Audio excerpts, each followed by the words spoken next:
Welcome into the Boys Collective, episode number 40, right here on 105 Through the Fan here on YouTube. My name is Kevin Gray, alongside Super Bowl winning scout and 1/4 of the G-Bag Nation, Bryan, Broaddus, on this good Wednesday. Bryan, how are you? Good to see you. Doing excellent, KG. Thank you, man. Ready to kind of chop this thing up a little bit with you. Some good news on the Cowboys front if you're a Dallas Cowboy fan about some players returning as the week has gone on, and we're going to get you caught up on your news and notes on America's team as they get ready to take on the San Francisco 49ers in the wild card matchup on Sunday afternoon at AT&T Stadium. Make sure you subscribe to 105 Through the Fan here on YouTube. You can also find us on 1053thefan.com and on Twitter, Facebook, and Instagram at 1053thefan. You can find Bryan on Twitter at Bryan Broaddus. You can find me on Twitter at Kevin Gray Sports. It's our Wednesday show, which means we got to get you caught up on what's going on with the Dallas Cowboys as they continue to prepare for the San Francisco 49ers coming in for their wild card matchup on Sunday afternoon, which can be heard, of course, on 105 Through the Fan, game time at 3:30. You can also hear the pre-halftime and post-game show with Ari Timken and Bryan Broaddus. The game will also get the CBS treatment with Jim Nantz, Tony Romo, and Tracy Wolfson on the call for the game on Sunday. Let's start, Bryan, with the Broaddus files here as the Cowboys get ready to take on the 49ers. Some notes and some things, some housekeeping items for the Cowboys, namely Micah Parsons and Tyron Smith have been cleared to return for this football team after missing the game against the Philadelphia Eagles. Both were out due to COVID.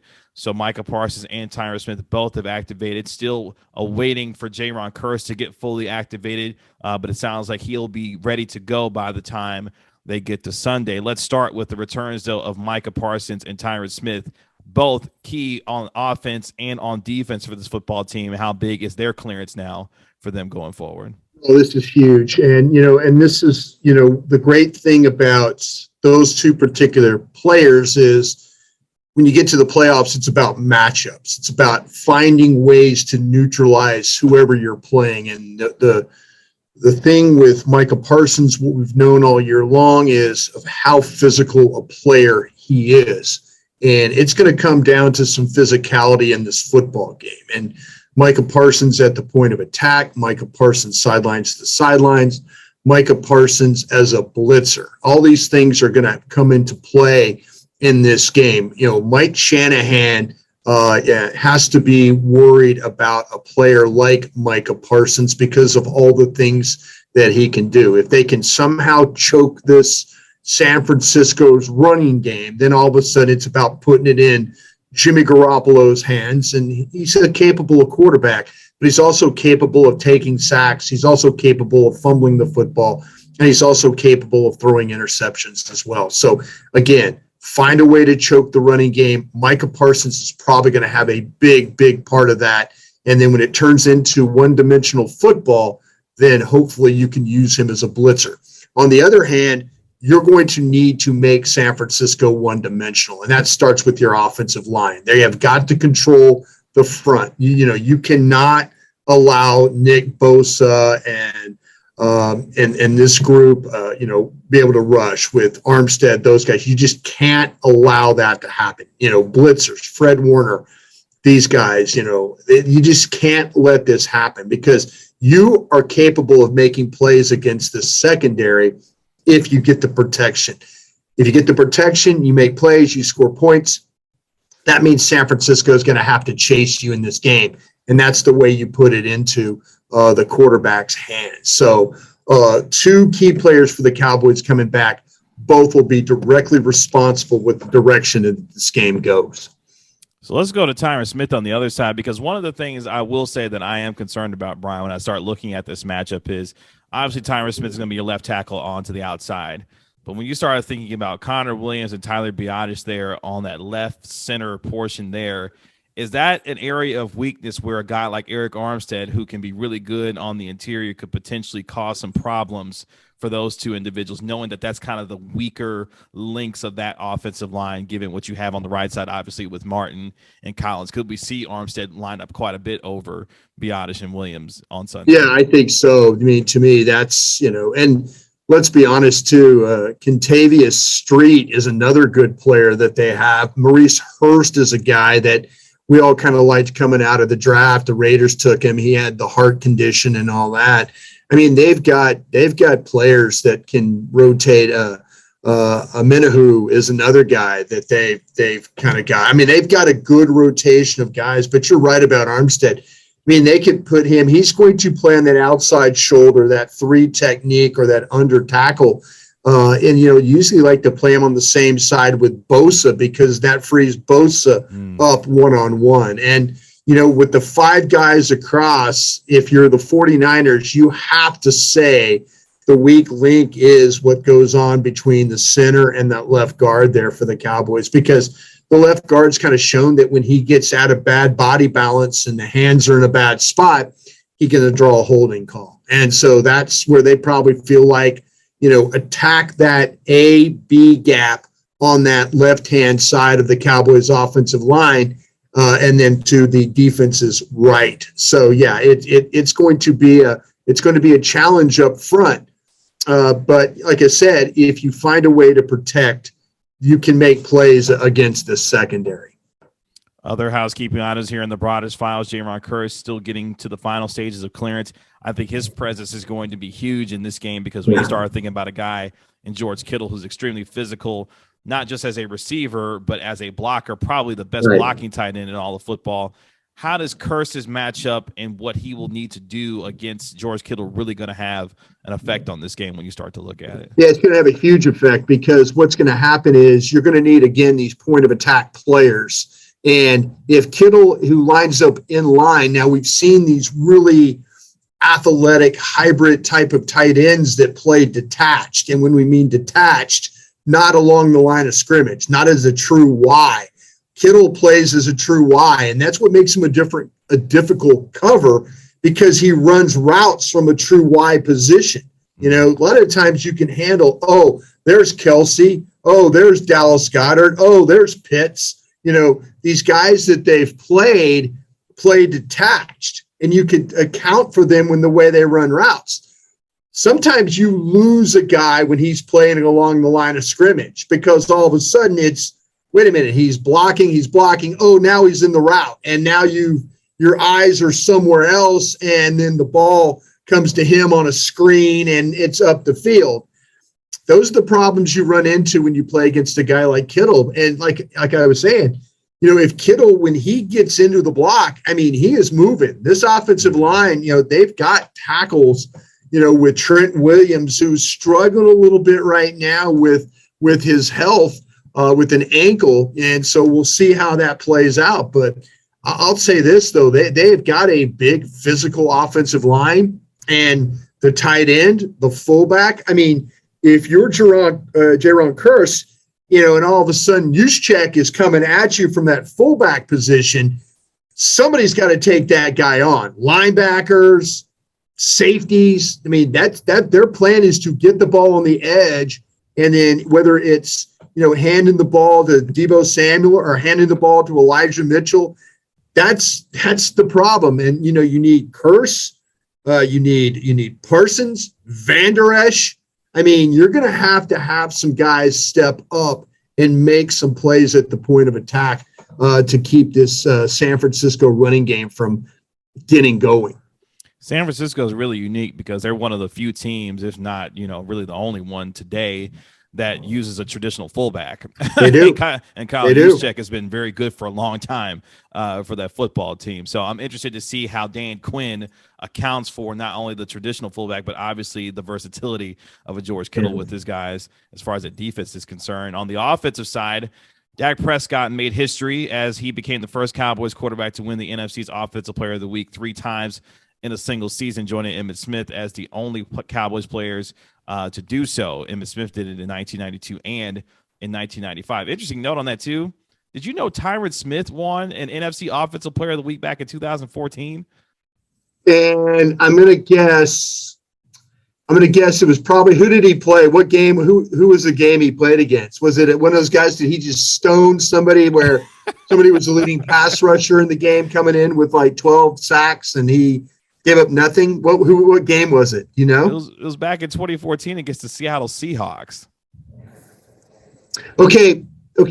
That to me was the game. Okay, that was the game where Dallas That was the Des Bryant game. Okay, it was the year that Des Bryant, it was the catch game, right? And Dallas, if I remember correctly, went to Seattle, and they hammered the Seahawks' ass running the football. DeMarco Murray was incredible that game. Jason Witten had a big day. The whole offensive line was incredible that day.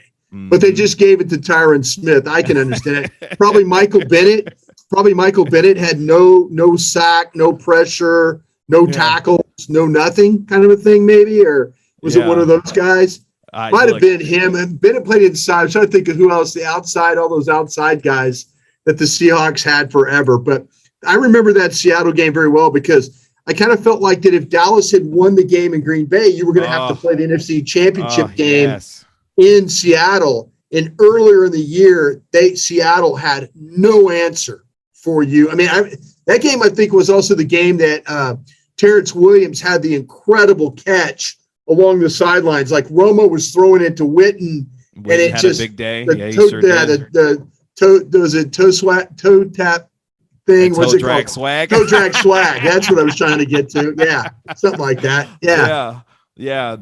Real quick aside on that. That was the game that I was like, okay, this Cowboys team is for real. And that's what made me so bitterly disappointed when they lost to Green Bay, because I was 100% confident they were going to go back to Seattle and beat Seattle in the NFC Championship game and get to the Super Bowl in 2014. If you remember, Green Bay had Seattle down big at half and came back and won that game. I mean, Seattle was a team for the taking that year, and they end up getting into the Super Bowl because of it. So kind of crazy. But I can see him getting that because I guarantee you something happened with that he just completely shut somebody out. One of those defensive ends or defensive tackles or something like that. He probably had a great game. So with Dak Prescott winning that award, I'm interested in your perspective on this. Obviously, Prescott had a massive game against the Eagles, against second and third string players, but he had to go out and do what he had to do. Had to go out and throw it, yeah. Is that a game that you could see for him and say, okay, I've reminded myself that I can be that kind of player, and that's something I can hang on to as I get ready to take on a good San Francisco football team and have the confidence to have that kind of performance again? Not necessarily 5 touchdowns, but that kind of performance, I think we talked about this on Monday a little bit, KG, that he threw the ball with better anticipation in that game. You saw some of the stuff that was breaking in the middle, but you saw when he had protection, he looked comfortable. He was moving in the pocket well. He was stepping up. The ball placement was outstanding in a lot. I mean, there was only a couple of ones. There was a slant that was behind. There was another ball, I think it was behind. But overall, 21 of 27, those are the numbers that Dak Prescott usually wins with. It's not the 41 for 58 game that usually Dak Prescott's going to win. It's the 24 of 29. It's the 26 of 30. It's those games where it's like the numbers are really close, and then all of a sudden it's a 262 game, 3 touchdowns, no interceptions. They got 170 something yards rushing in this game. That's the recipe for the Dallas Cowboys to win. But Dak, to your point, he looked totally comfortable in this game. And again, those are rotational players that were going to play in the game anyway for the Eagles. And the Cowboys did a really good job of blocking the front and allowing him to feel comfortable throwing in the ball.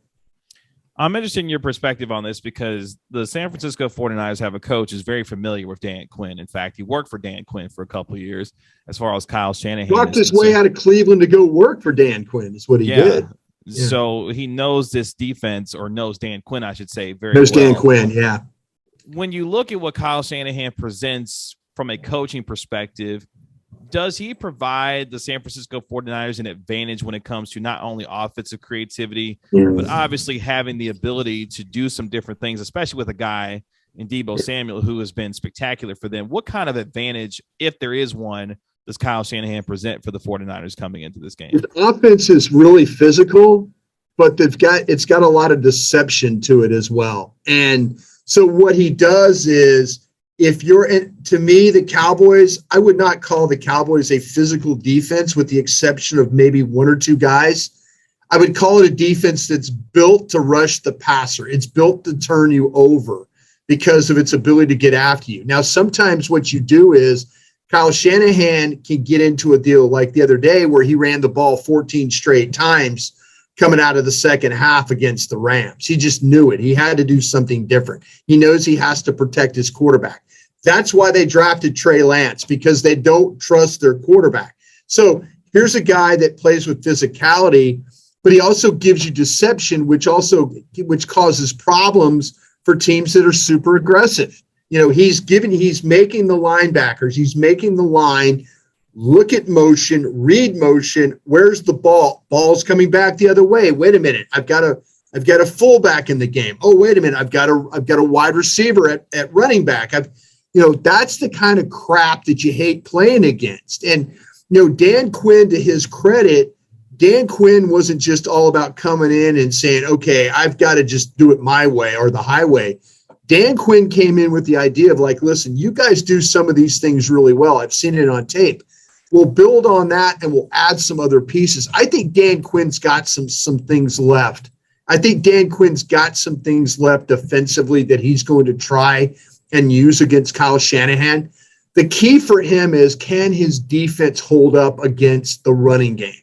Because if this turns into, and we've said this before, there's certain times where you go, hey, you've got to, the Cowboys have got to make Baker Mayfield play in this game. They've got to make Baker Mayfield play in this game, because you see what happens, like against the Packers. See what happens when Baker Mayfield has to play. He throws interceptions. Yeah. So, but when Baker Mayfield has a comfortable running game, he's like, it doesn't, it's like he doesn't have to play. Sure. So if Dan Quinn's defense, you saw what happened. Cleveland comes in, they rush for damn near 300 yards. I mean, that's tough. That's tough because your quarterback never had to play in the game. And I think that's what Kyle Shanahan's going to have to do in this game. If you look at the 49ers, they give opponents, I think they're fourth best in the league. They give you 60 plays a game. Think about that. Dallas averages like 68. Dallas is one of the higher ranking teams when it comes to plays run per game. And so what you have to think about here now is like, okay, if they only give me 60 plays, maybe that's one less drive that Dallas is going to get. Dallas has got to find a way to, on every drive, get points.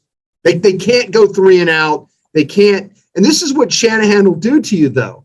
He will shorten a game. He will shorten a game if he knows he's having success against you. He really, really will.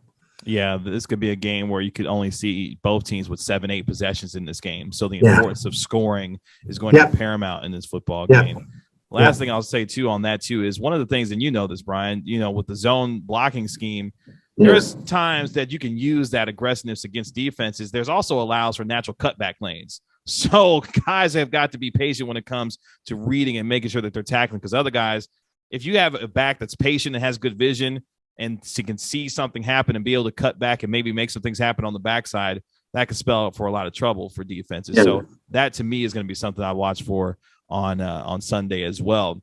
Before we get out of here today, as this week has gone on, the Cowboys are starting to get healthier, obviously with Tyron Smith, obviously with Micah Parsons coming back from COVID. You're wanting to see how well they are conditioned once they're practicing today as we record this on Wednesday. How has your feeling changed, or has it changed based on obviously getting into studying the tape of this team in terms of the 49ers and what the Cowboys' strengths and weaknesses are, and can they match up based on some of the things that you're seeing from the 49ers? Yeah, I do. I feel like I do feel like that there's some things you could absolutely match up. I think the 49ers are going to have some problems, like, say, covering you. But it's going to be about pressure. If the 49ers get pressure, then this could be a long day for Dallas. That's just, if they don't handle Nick Bosa and the others, this could be a long day. I kind of feel like they can, though. I feel like if you look at the 49ers, the strength of the Cowboys is their ability to throw the football, and then you've got Cedric Wilson, who now could play all 3 spots. Maybe it's a little bit different than what you have with Michael Gallup. Michael Gallup tends to play just on one spot. So now you have some flexibility to move CD around, move hoop around, create some problems for this 49er defense to have to deal with all your different, packages of throwing the football. I think that, to me, that could be a real positive. I think Dak Prescott is capable of having a really good game against these guys, and that's where, when you watch, you say, hey, it's a good defense, but there's certain areas where they give up stuff, and they give up stuff throwing the football. And, you just got to stay on top of that. On the flip side of that, defensively, it's going to be about Parsons and Van Der Esch and Randy Gregory and those guys. I mean, you've got to play with your big boy pants against this crew.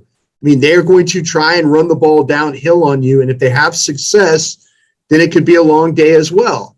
But I do like Dallas's chances on the matchup. I'm not going to lie to you, KG. I think this is the most difficult matchup that the Cowboys are going to have in the playoffs. I do. And just from the standpoint of the physicality which they're going to have to play in this game.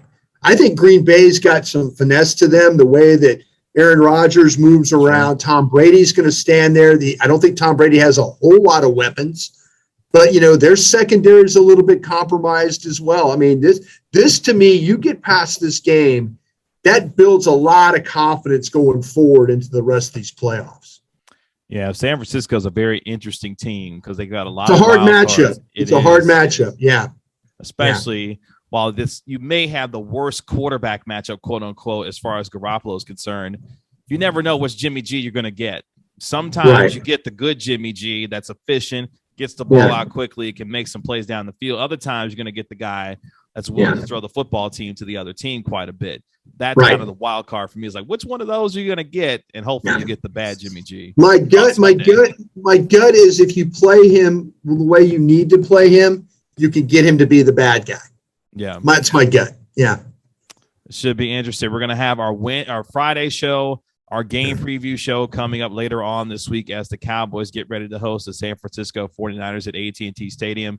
We will get you fully ready for the game and get you prepared for all the matchups that we will look to see and how important those will be as far as the Cowboys looking to win in this game against the San Francisco 49ers. You can find Bryan on Twitter at Bryan Broaddus. You can find me on Twitter at Kevin Gray Sports. Again, subscribe to 105.3 The Fan here on YouTube and, of course, 105.3thefan.com and on Twitter, Facebook, and Instagram at 105.3. Bryan, as always, appreciate the time.